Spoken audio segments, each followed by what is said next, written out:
We move across now to our reporter, Valerie Robinson, who joins us live from Overvaal High School in Vereeniging. A very good morning to you, Valerie. Thank you so much for joining us this morning. Now, what's the atmosphere like in Overvaal this morning, especially with the backdrop of the judgment that was read out at the North Gauteng High Court? I hear singing in the background. Have protests started? Good morning to you and to the viewers at home. Yes, it is quite a tense atmosphere here at the gates of Overvaal this morning.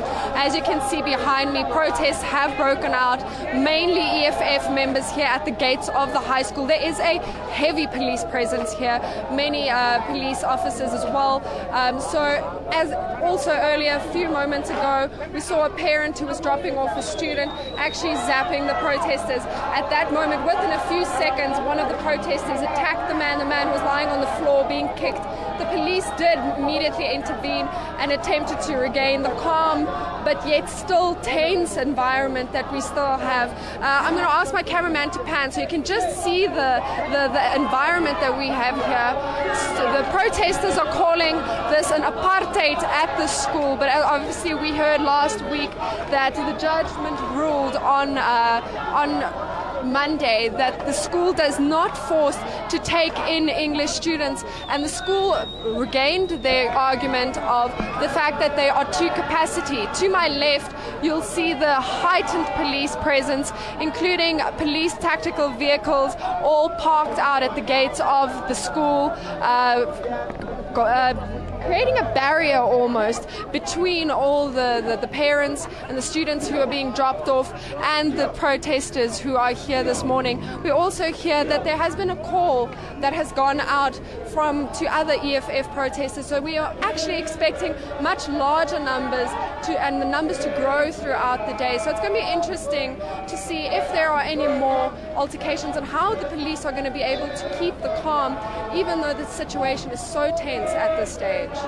Well, Valerie, quite a different atmosphere there from the atmosphere in other high schools and primary schools. Do we know what time the school bell is going to ring, what time assembly and perhaps classes are actually scheduled to start for this morning? We have no idea yet what exactly the progress of today is going to be, especially with this protest taking place. Obviously, we have seen some parents bringing their children here and actually turning around and driving away. So it's going to be interesting to see if some people may perhaps just keep their children at home for that first day of school because they fear the outcomes or what could happen if this protest goes wrong. And have you been able to actually notice some teachers actually coming into the school successfully this morning to try and perhaps prepare for those learners who will actually pitch for school this morning? Yes, we did see a few cars entering the school this morning, a few staff members. They were very neatly escorted in by the police, kept away from the protesters. So yes, there are definitely staff on location here today.